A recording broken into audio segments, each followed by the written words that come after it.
பரகல பிரபாகர் அவர்கள் நிர்மலா சீதாராமன் அவர்களோட கணவரும் கூட. இந்த இன்டர்வியூவில் அவர் என்ன பண்ணுறாருன்னா, இந்த எலெக்ஷன்ஸை கொஞ்சம் கணிக்கிறார். பிஜேபி அவங்க சொல்கிறது போல் பெருசாலாம் ஸ்வீப் பண்ண மாட்டாங்க, குறிப்பாக நார்த் இந்தியாவில் நிறையா சீட்ஸ் அவங்க இழக்க போகிறாங்க அப்படின்ற மாதிரி அவர் சொல்கிறார். 200 to 220 அவர் கொடுக்கக்கூடிய ஃபிகர் வந்து மத்திய பிரதேஷ், ராஜஸ்தான், பீகார், ஜார்க்கண்ட், வெஸ்ட் பெங்கால், கர்நாடகா, இதெல்லாம் சேர்த்து வச்சு பார்க்கும்போது இட் லுக்ஸ் பாசிபிள்னு தான் எனக்கு தோணுது. இதில் பீகாரும் ஜார்க்கண்டும் கேம் சேஞ்சர்ஸாக இருக்க வாய்ப்பு இருக்குது. BJP single largest party, but no majority. 300க்கும் மேற்பட்ட சீட்ஸ்களை வின் பண்ண ஒரு கட்சி 220 தான் வாங்க போகுது அப்படின்னா ஒரு பெரிய வீழ்ச்சி. ஒரு 80 சீட்ஸ் வந்து கம்மியாகுது. கண்டிப்பாக ஆட்சி மாற்றம் ஏற்படுத்த கூட வாய்ப்பு இருக்குது. ஸோ அப்படிப்பட்ட ஒரு சூழல் ஏற்படுதுன்னா ஒரு பெரிய ஒரு சேஞ்சுக்கான அறிகுறி எதுவும் தெரிஞ்ச மாதிரி இல்லை. ஏதாவது வந்து இந்தியா பிளாக்கோட ஸ்ட்ரென்த்து வந்து எல்லாம் சேர்த்து இப்போ நீங்கள் வந்து ஒரு 272 கிராஸ் பண்ணுது. அவங்களது வந்து இப்போ வந்து 220 ஆர் எல்லாம் சேர்த்து அவங்களுக்கு ஒரு 240 தான் வருதுன்னு வச்சுக்கோங்களேன். அலைன்ஸ் தான் வந்து பேசும் அப்போ வந்து. பட் பிரசிடெண்ட் வந்து சிங்கிள் லார்ஜஸ்ட் பார்ட்டி தான் எப்பயுமே ஃபார்ம் பண்ண அழைப்பார். 96 நரசிம்மராவ் தோத்து தேவகவுடா பிஎம் ஆகிறதுக்குனால ஃபஸ்ட்டு 15 days வாஜ்பாய் தான் பிரைம் மினிஸ்டர் இருந்தார். Because BJP was the single largest party.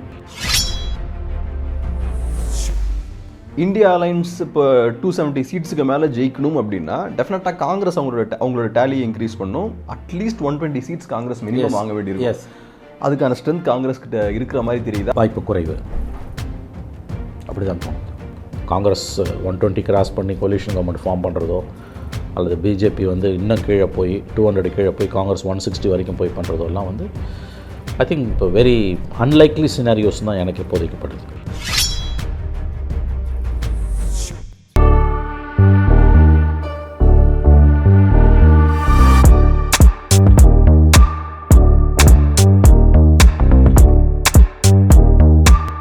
Sir வணக்கம். வணக்கம் கேப்ரியல். இப்போ ரீசெண்டாக வயரில் ஒரு இன்டர்வியூ பார்த்தேன் சார். பரகல பிரபாகர் அவர்கள் கரண் தாப்பரோட இன்ட்ராக்ட் பண்ணுறாரு. ஸோ ஒரு நல்ல ஒரு எக்கானமிஸ்ட், அது மட்டும் இல்லாமல் நிர்மலா சீதாராமன் அவர்களோட கணவரும் கூட. பொதுவாக எக்கனாமிக்ஸ் பற்றி நிறைய விஷயங்கள் பேசுவார். இந்த இன்டர்வியூவில் அவர் என்ன பண்ணுறாருன்னா, இந்த எலெக்ஷன்ஸை கொஞ்சம் கணிக்கிறார், ரிசல்ட்ஸ் எப்படி இருக்கும் அப்படின்ற மாதிரி ஒரு ப்ரிடிக்ஷனை அவர் முன்வைக்கிறார். அவர் சொல்கிற விஷயம் என்னென்னா, பிஜேபி அவங்க சொல்கிறது போல் பெருசாலாம் ஸ்வீப் பண்ண மாட்டாங்க, குறிப்பாக நார்த் இந்தியாவில் நிறையா சீட்ஸ் அவங்க இழக்க போகிறாங்க அப்படின்ற மாதிரி அவர் சொல்கிறார்.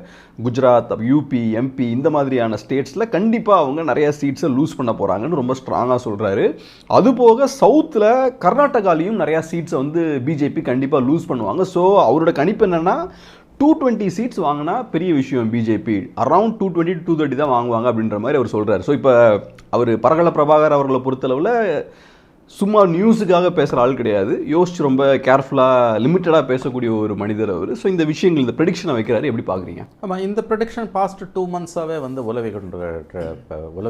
உலா வந்து கொண்டு இருக்கக்கூடிய ஒரு prediction. BJP scoring 220 below 220. In fact நம்மளே கூட பேசணும். ஸ்டேட் டிபார்ட்மெண்ட்டு கேபிள்ஸில் வந்தது US assessment is less than 220. Prabhakar, நான் இப்போ பரகல பிரபாகரோட அந்த பேட்டியை பார்க்கும்பொழுது லாஜிக்கலி கரெக்டாக இருக்குது. பிகாஸ் பிஜேபி 303 ஜெயிச்சதுன்றது வந்து பீக் செகண்ட் டேர்மில். தேர்ட் டேர்ம் வந்து இந்தியாவில் வந்து ஜவஹர்லால் நேருக்கு பிறகு யாருமே தேர்ட் டேர்ம் ஜெயிச்சது கிடையாது. 47 கவர்மெண்ட் வருது இண்டிபெண்டன்ஸ், 52, 57, 62. 67 வந்து இந்திரா காந்தி 71 ஒரு வருஷம் ப்ரிப்போன் பண்ணுறாங்க. 76 எலெக்ஷனை 77 நடத்துகிறாங்க, போஸ்ட்போன் பண்ணுறாங்க எமர்ஜென்சியால். அதுக்கு பிறகு எந்த கவர்மெண்ட்டுமே நீங்கள் பார்த்தீங்கன்னா தேர்ட் டேர்ம் வந்தது கிடையாது. 2 terms தான் வந்திருக்குது. Congress party 2 terms. இந்திரா காந்தி 80 வராங்க, 84 அசாசினேஷனுக்கு பிறகு ராஜீவ்காந்தி வராரு. மன்மோகன் Singh 2004 and 9, Modi 2014 and 19. So after Jawaharlal Nehru எந்த கவர்மெண்ட்டுமே தேர்ட் டேர்ம் வந்தது கிடையாது. Third term for any government is a Himalayan achievement. உங்களுக்கு பிடிக்குதோ பிடிக்கலையோ, ஏன்னா இன்றைக்கி இருக்கக்கூடிய people's expectations, changing equations in society and huge வந்து எப்படி சொல்கிறது, டெமோகிராஃபிக் டிவிடெண்ட், பல விஷயங்களை நம்ம கணக்கில் வச்சு பார்க்கும்பொழுது 3வது முறையாக மக்களோட எதிர்பார்ப்புகள் நாளுக்கு நாள் அதிகமாகிட்டு இருக்குது. இதில் 3வது முறையாக ஒரு அரசு தேர்ந்தெடுக்கப்படுவது என்பது பெரிய ஒரு விஷயம். என்ன இப்போ பிஜேபியோட மோடியோட ப்ராப்ளம் என்னென்னா, மோடி 1.0 282, 2.0 303. 303 is the peak. இது கண்டிப்பாக கூட போகிறது கிடையாது, குறைய தான் போகுது. 2 தடவை சொல்லிட்டீங்க 303 தான் பீக்னு. எப்படி அந்த எப்படி ஏன் நான் சொல்கிறேன்னு கேட்டிங்கன்னா, இசி இந்த இப்போ இருக்கக்கூடிய அந்த சுச்சுவேஷனில் 10 வருஷம் பொறுத்து நீங்கள் போகிறீங்க அப்படின்னும் போது லாஸ்ட் டைம் அவங்க ஜெயிச்ச அந்த ஸ்டேட்ஸில் ஒரு 10 ஸ்டேட் எடுத்துகிட்டு ஒரு ஸ்டேட்டுக்கு வந்து நீங்கள் even if they lose 5 to 6 seats 6 seats ரஃபாக வச்சிங்கன்னா கூட 60 seats rest of the country 20 seats போதுனா கூட 80 seats which is will be around 220 only. The conservative estimates, but you take for example Karnataka, last time வந்து out of 28 they have 125. நிச்சயமாக இந்த தடவை 25 வராது, 100% வராது. அது கண்டிப்பாக வந்து ஒரு 10 சீட்டாக அது குறைய வாய்ப்பு இருக்குது. இப்படி தான் ஒவ்வொரு இடத்துலையுமே எக்ஸப்ட் யூபி அண்ட் குஜராத். யூபியில் 80, குஜராத்தில் 26, 106. அந்த யூபியில் லாஸ்ட் டைம் அவங்க மோடி 1.0ல 70+, செகண்ட் 2.0ல வந்து 65 66. பிரபாகர் என்ன சொல்கிறாருன்னா யூபிலையும் குஜராத்லையும் கம்மியாகுன்றார். அதை தான் நான் சொல்கிறேன். அங்கே இன்னும் எனக்கு அதில் டிஃப்ரென்ஸ் ஆஃப் ஒப்பீனியன் இருக்குது. அதில் வந்து இப்போ குஜராத்திலலாம் வந்து யூபியை கூட அப்புறம் பேசுவோம். குஜராத்தில் வந்து யாருமே இல்லை ஆக்சுவலாக எதிர்க்க.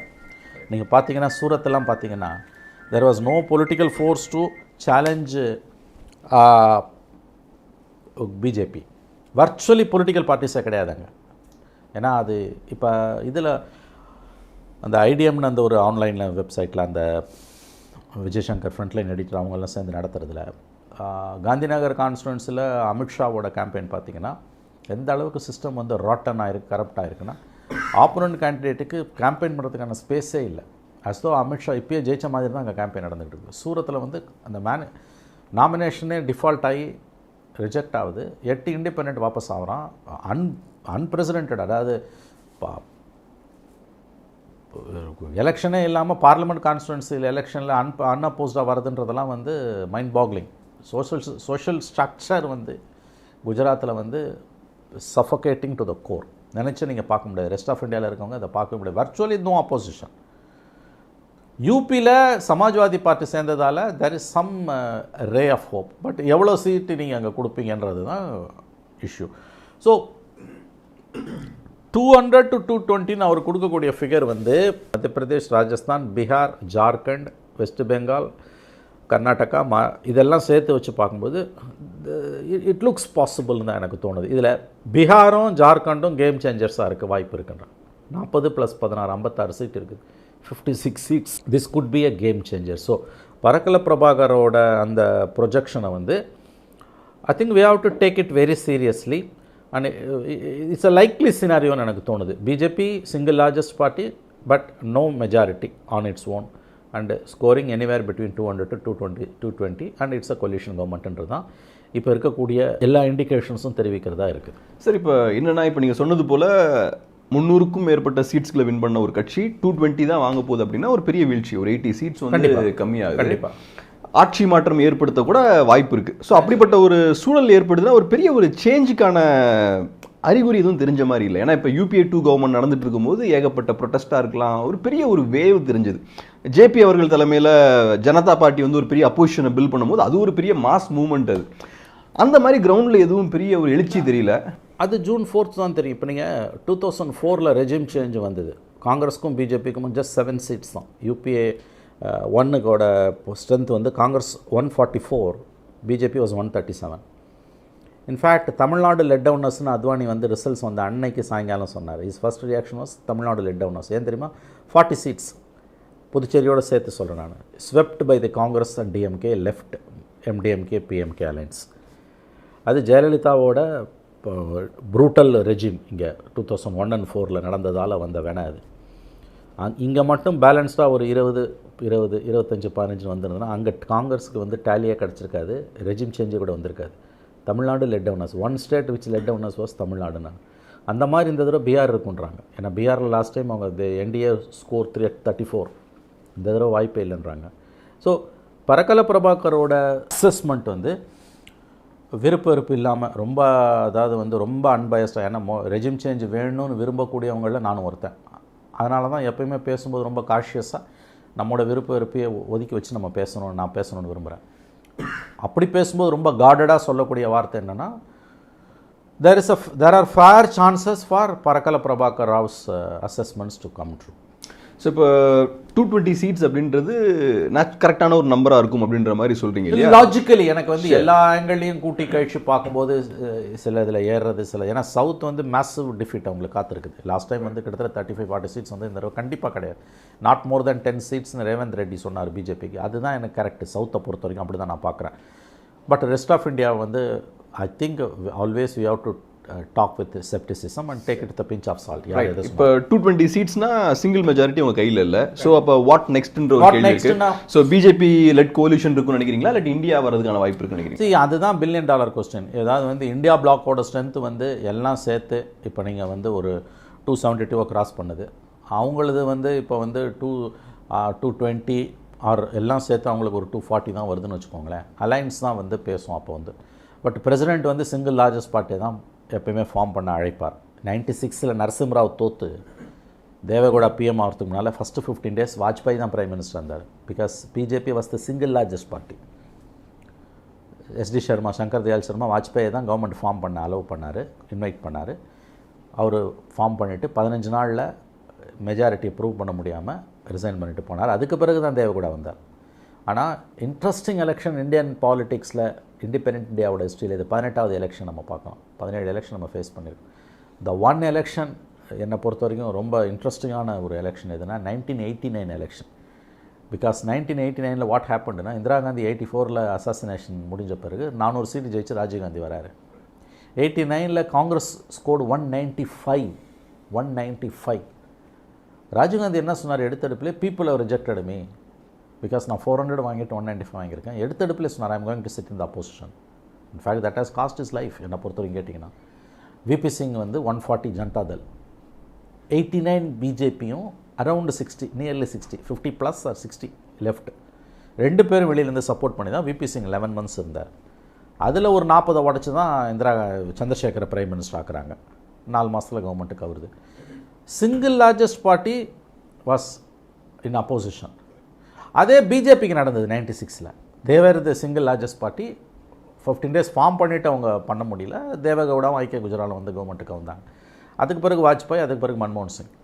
நான் இப்போ 220 வந்துன்னா லைக்லி சினாரியோ என்னன்னு நீங்கள் கேட்குறீங்க. Number 1 likely scenario BJP forming the government with like minded parties and obviously which is 2 party ரொம்ப முக்கியமானது, சந்திரபாபு நாயுடு தெலுங்கு தேசம் அண்ட் நவீன் பட்நாயக் ஒடிசா. ஸோ அவங்களோட சேர்ந்து they may form the government. Number 2 opportunity வந்து காங்கிரஸ் இஃப் கிராசிங் 120ன்னு வச்சுக்கோங்க. எல்லாம் கிச்சடி பார்ட்டிங்க எல்லாம் சேர்ந்து 275 வரைக்கும் வந்து அவங்க வந்து மோடி UPA 1 மாதிரி ஏதாவது ஃபார்ம் பண்ண முடிஞ்சதுன்னா, அப்போ லெஃப்ட் வெளியிலேருந்து சப்போர்ட் பண்ணாங்க, அதனால் முடிஞ்சது. அப்போது ஒரு ரெஜிம் சேஞ்சுக்கு வாய்ப்பு இருக்குது. 3வது சினாரியோ வந்து உங்களுக்கு வந்து as BJP forming the government but Modi is not the PM, somebody else. Because he is not a man for coalition government, he is a man for single party regimesன்ற ஒரு பாயிண்ட் இருக்குது. So I think these are all the 3 scenarios. 220 வருதுன்னா கண்டிப்பாக வந்து coalition government தான். Obviously இவங்க form பண்ணுறதை விட அதுக்கு தான் வாய்ப்பு அதிகம். Provided Chandrababu Naidu, Naveen Patnaik how they are going to play their கார்ட்ஸ்ன்றது தான் நம்ம கவனிக்க வேண்டிய விஷயம். இதில் முக்கியமான ஒரு கேள்வி என்னென்னா, இந்தியா அலைன்ஸ் இப்போ 270 சீட்ஸுக்கு மேலே ஜெயிக்கணும் அப்படின்னா டெஃபினட்டாக காங்கிரஸ் அவங்களோட டேலியை இன்க்ரீஸ் பண்ணும். அட்லீஸ்ட் 120 சீட்ஸ் காங்கிரஸ் மினிமம் வாங்க வேண்டியிருக்கும். அதுக்கான ஸ்ட்ரென்த் காங்கிரஸ் கிட்ட இருக்கிற மாதிரி தெரியுதா? குறிப்பாக காங்கிரஸோட ஸ்ட்ரைக் ரேட் இம்ப்ரூவ் பண்ண வேண்டியிருக்கு பிஜேபிக்கு எதிராக. அதுவும் சாத்தியமா? வாய்ப்பு குறைவு, அப்படி தான் தோணுது. My answer to your question is, pertinent question is, whether Congress will score 120 or 120 plus na, I wish they should, but assessment பார்த்தீங்கன்னா கடினமான ஒரு ப்ரப்போசிஷன். ரியலிஸ்டிக் நம்பர்னா என்ன சொல்லுவீங்க காங்கிரஸ்க்கு? 90, between 90 to 100. I think which is a ரொம்ப reasonable அசஸ்மெண்ட்னு எனக்கு தோணுது. Congress tally increase ஆகுது, Congress is going to sit in the opposition with much. ஏன்னா 2 பார்லிமெண்ட்டில் அவங்களுக்கு அப்போசிஷன் ஸ்டேட்டஸே இல்லை. Because to become an opposition party 1/10 வாங்கணும். 543, 1/10 வந்து 55 சீட்ஸ். 1.0ல மோடி 144, 2.0ல 52 தான். This time it will be definitely it will cross 80, no doubt.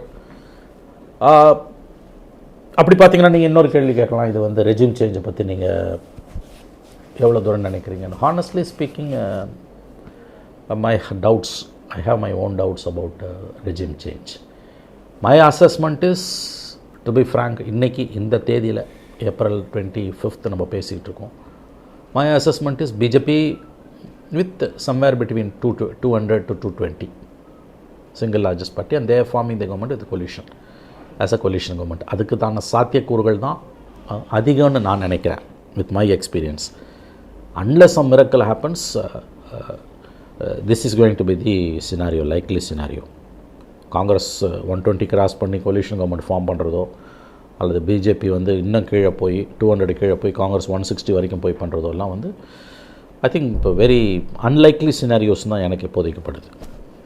So இதில் இவர் பிரபாகர் அவர்கள் பேசும்போது ஃப்யூச்சரையும் கொஞ்சம் ப்ரெடிக்ட் பண்ணுறாரு. இன்கேஸ் மோடி அவர்கள் தேர்ட் டேர்ம் வந்தார்னா ரொம்ப மோசமான ப்ரிடிக்ஷன்ஸ் அவர் முன்வைக்கிறாரு. இஸ்லாமியர்களுக்கு ரொம்ப கஷ்டமான ஒரு சூழல் தான் இருக்கும் அப்படின்ற ஒரு விஷயம் சொல்கிறார். அதுக்கப்புறம் கரண் தாப்பர் வந்து மற்ற மைனாரிட்டிஸ் எப்படின்னு கேட்குறாரு. கிறிஸ்டியன்ஸாக இருக்கலாம், சீக்ஸாக இருக்கலாம், புத்திஸ்ட்டுகளாக இருக்கலாம் அப்படின்னு கேட்குறாரு. அதுக்கு அவர் என்ன சொல்கிறாருன்னா, அதுவும் அப்படி தான், அவங்களுக்கும் பெரிய சிக்கலான ஒரு சூழல் தான் இருக்கும், ரொம்ப மோசமான ஒரு என்வாரன்மெண்ட் அவங்களுக்கு இருக்குது, காத்திருக்கு அப்படின்ற மாதிரி அவர் சொல்கிறாரு. ஸோ உங்களோட பாயிண்டில் எப்படி பார்க்குறீங்க? இல்லை 3.0வே யூகிக்கிறது, ப்ரொக்னாசிஸ் பண்ணுறது ரொம்ப நைட்மேராக இருக்குது. பரக்கல பிரபாகர் சொல்கிறதுக்கான வாய்ப்புகள் அதிகம், அதை விட மோசமாக கூட போகலாம், அதில் எந்த சந்தேகமும் கிடையாது. ஏன்னா இப்போ ஒரு ஃப்ரிக்ஷன் உள்ளுக்குள்ளே சொசைட்டிக்குள்ளே ஒரு பயங்கரமான ஒரு எப்படி சொல்கிறது, ஒரு சஃபகேஷன் இருந்துகிட்டு இருக்குது. 10 வருஷமாக இருக்க சஃபகேஷன் இது இப்படியே எப்பயும் இருந்துடும் நீங்கள் சொல்ல முடியாது. At some point of time it may burst out. A third term for Modi with simple majority, the 272 on his own, will be a nightmare situation for India. In fact, for the whole world. அதில் எந்த சந்தேகம் வேணாம் உங்களுக்கு. Because this man's ambitions are bloating like anything. Vishwaguru தான். So இந்தியாவுக்குள்ளே அது it will be a disaster for India தான், அதில் எந்த சந்தேகம் வேணாம். அதில் பரக்கல பிரபாகர் ராவ் சொல்கிறது வந்து அவர் சொல்கிறத விட அதிகமாக கூட மோசமான நிலைமை போகலாம். இன்னும் பின் பாயிண்டடாக ஒரு கொஸ்டின் கேட்குறேன். அவர் அதில் ஒரு விஷயம் என்ன சொல்கிறாருன்னா, இந்தியாவை பொறுத்தளவில் இந்த லாஸ்ட் 10 இயர்ஸில் ரொம்ப பின்னுக்கு போயிருக்கு அப்படின்ற மாதிரி சொல்கிறாரு. பொருளாதார ரீதியாக ஒரு 30 இயர்ஸ் நம்ம பின்னுக்கு போயிருக்கோம். அப்புறம் கல்ச்சரலாக வேல்யூ வைஸ் பார்த்தோன்னா மெடிவல் டைம்ஸுக்கு நம்ம போயிட்டோன்ற மாதிரி ஒன்று சொன்னார்னு நினைக்கிறேன். ஏதோ ஒரு விஷயத்துக்கு அது கூட சொன்னார் அவர்.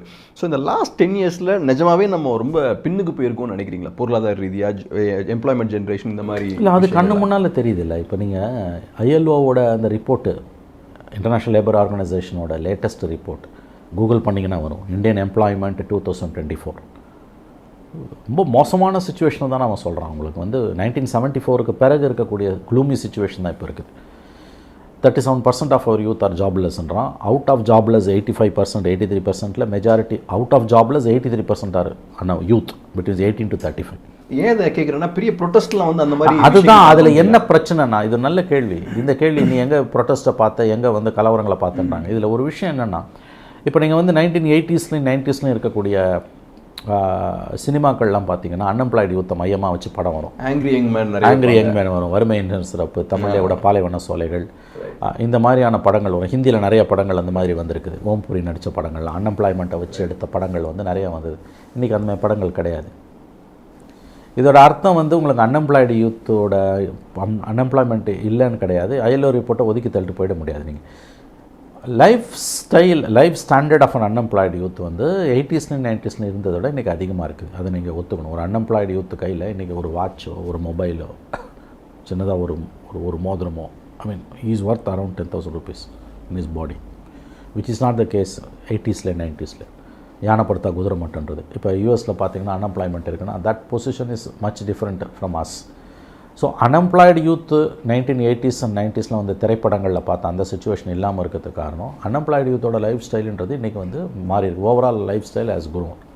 அப்படி தான் நீங்கள் அதை எடுத்துக்கணும். பட் இது இப்படியே போயிட முடியாது. ஸோ பரக்கல பிரபாகர் சொல்லக்கூடிய அந்த பாயிண்ட் வந்து 10 வருஷத்தில் இல்லாத அளவுக்கு நீங்கள் அன்எம்ப்ளாய்மெண்ட் வந்திருக்குது அப்படின்னா அது ஒரு வல்கானிக் சுச்சுவேஷன் தான். அது மூணாவது இவங்க வந்து உட்காந்தாங்கன்னா கோர்ஸ் கரெக்ஷன் இல்லைன்னா எப்படி போய் முடியும்ன்றதெல்லாம் வந்து இட் இஸ் எனிபடிஸ் கஸ். It will B a nightmare situation. ஒன்று மட்டும் நல்லா தெரிஞ்சுக்கோங்க, ரிசல்ட்ஸ் என்ன ஆக போகுது என்ன நமக்கு தெரியல. 4ஆம் தேதி பொட்டியை திறந்தால் தான் தெரிய போகுது. அது வரைக்கும் பேசுகிற எல்லாருமே, நானும் நீங்களும் உட்பட, மனசு நம்ம பிடிச்சது தான் பேசுகிறோம். வேறு உண்மை எவனுக்கும் தெரியாது, யதார்த்தம் எவனுக்கும் தெரியாது. nobody can judge an Indian voter is such a smart one. The creed of Indian voters is such a smart one that they know what to do. அவங்க 1977 இந்திரா காந்தியை தூக்கி அடிச்சுட்டு 80 திரும்ப கொண்டு வந்து உட்கார வச்சாங்க, ஒரு துளி ரத்தம் சிந்தாமல். அதே மாதிரி வந்து 2004லையும் 14லையும் ரெஜிம் சேஞ்ச் அழகாக கொண்டு வந்த Indian voter knows what to do. Prannoy Roy 2019 எலெக்ஷனுக்கு பிறகு எழுதின புக்கில் சொல்லியிருப்பார், they are very smart in Indian voter. ஒருவேளை நம்முடைய விருப்பத்தை மீறி third term for Modi with simple மெஜாரிட்டினா it will be a nightmare situation. அது ஒன்றில் மட்டும் சந்தேகம் வேணாம். அது வந்து உங்களுக்கு வந்து it will be a very massive challenge for Indian state and Indian republic. Sir ஒரு விஷயம் ஃப்ராங்காக சொல்லணும்னா, இப்போ பரகல பிரபாகர் அவர்களோட அந்த பேட்டியை பார்க்கும்போது அவரோட கருத்துக்களில் எனக்கு பர்சனலாக உடன்பாடு இல்லை. அவர் வைக்கக்கூடிய அந்த ப்ரெடிக்ஷனை விட பிஜேபி பெட்டராக பெர்ஃபார்ம் பண்ணுவாங்க அப்படின்ற மாதிரி தான் நான் பார்க்குறேன். அதாவது க்ளூமி டேஸ் வேண்டாம், அப்படி கிடையாது. அந்த டிசாஸ்டர், அதாவது வந்து அவர் வந்து எல்லாம் முடிஞ்சு போச்சு அப்படின்ற அந்த ப்ரோக்னாசிஸில் உங்களுக்கு உடன்பாடு இல்லைன்றீங்க? இல்லை, ஃபர்ஸ்ட் அவர் சொல்கிற நம்பர்ஸ்லேயே எனக்கு உடன்பாடு இல்லை. நான் எப்படி பார்க்குறேன்னா பிஜேபி பெட்டராக பெர்ஃபார்ம் பண்ணுவாங்கன்னு பார்க்குறேன். What is your assessment of BJP's performance? டெஃபினட்டாக மெஜாரிட்டி அவங்களுக்கு வந்துடும். தட் இஸ் 272 அவங்களுக்கு சிம்பிள் மெஜாரிட்டி. அந்த 272 இந்த தடவை பிஜேபிக்கு வந்துடும் நீங்கள் நம்புறீங்க? ஓகே. என்னோட கேள்வி என்னன்னா, இப்போ அவர் என்ன சொல்றாருன்னா, இன்கேஸ் பிஜேபி வந்தால் ரொம்ப மோசமான ஒரு சூழல் இருக்கும் அப்படின்ற ஒரு விஷயத்த அவர் சொல்றாரு இல்லையா. எனக்கு அது வந்து என்னன்னா, இந்த டூம்ஸ்டே ப்ரெடிக்ஷன், அதை தான் நான் கேட்கறேன். டூம்ஸ்டே ப்ரெடிக்ஷன்ல உங்களுக்கு நம்பிக்கை இல்லை? அது ஏன்னு நான் சொல்லிடுறேன். ஏன்னா இப்போ நான் சின்ன பையனா இருக்கும்போது வாஜ்பாய் அவர்களோட ஆட்சி இருந்தது. அப்போ பரவலாக இதே மாதிரியான விஷயங்கள் தான் இடதுசாரிகள் மத்தியில் பேசப்பட்ட விஷயம். அப்போ நாங்கள் ஃப்ரண்ட் லைன்லாம் வீட்டுக்கு வரும்போது அதிலலாம் பார்த்தா ஏதோ ஒரு பெரிய ஒரு மோசமான சூழல் வரப்போகுது அப்படின்ற மாதிரிலாம் சொல்லிட்டு இருந்தாங்க. மோடி அவர்கள் 10 வருஷம் ஆட்சி நடத்திட்டாரு. அஃப்கோர்ஸ் நீங்கள் சொன்ன மாதிரி அன்எம்ப்ளாய்மெண்ட் இந்த மாதிரி விஷயங்கள்லாம் இருக்கலாமா இருக்கும். பட் நீங்கள் இப்போ சொல்கிற இந்த டூம்ஸ்டே இருக்கு இல்லையா, அது வந்த மாதிரி தெரியல. ரொம்ப ஏதோ அடிச்சு ஒடிச்சு வன்முறைகள் பெருசாக அப்படிலாம் எதுவும் வந்த மாதிரி பெருசாக தெரில எனக்கு. ஸோ தேர்ட் டைம் வந்தாலும் மேபி அப்படியே இந்தியாவே கொலாப்ஸ் ஆகிரும் அப்படின்னு சொல்கிறது வந்து கொஞ்சம் அதீதமான ஓவர் எக்ஸாஜரேஷனாக இருக்குமோ அப்படின்னு தோணுது. It could be. டூம்ஸ்டே ப்ரெடிக்ஷனில் எனக்கும் உடன்பாடு இல்லை. But there will be serious challenges for Indian republic தான் எனக்கு தோணுது. இப்போ நான் கூட வந்து மோடி 3வது முறை ஜெயிச்சா அது இந்தியா சந்திக்கும் கடைசி தேர்தலெலாம் பேசியிருக்கேன். Now I regret it. எனக்கு அதில் உடன்பாடு இல்லை. ஐ வாஸ் ராங் அப்படி தான் நான் உறுதியாக நம்புகிறேன். இதை வந்து ரொம்ப அழகாக சொல்லிடலாம். அதாவது வந்து ரொம்ப சிம்பிளாக to put it in a very crisp manner, third term for Modi with simple majority for மோடின்றது may not be a doomsday. அது வந்து அதுக்கு பிறகு என்னெல்லாம் நடக்கும்னு என்று சொல்லக்கூடியவர்களோட ப்ரெடிக்ஷன்ஸ், அந்த doomsday predictions may not be true. அதுக்கு வாய்ப்புகள் இருக்கிறதா நான் நம்பலை. I think resilience of India will bounce பேக்குன்னு தான் எனக்கு தோணுது, even if it is a third term for Modi. ரொம்ப நன்றி சார். பிஸியான டைமில் அருமையான ஒரு பேட்டி கொடுத்து ரொம்ப நன்றி. நன்றி.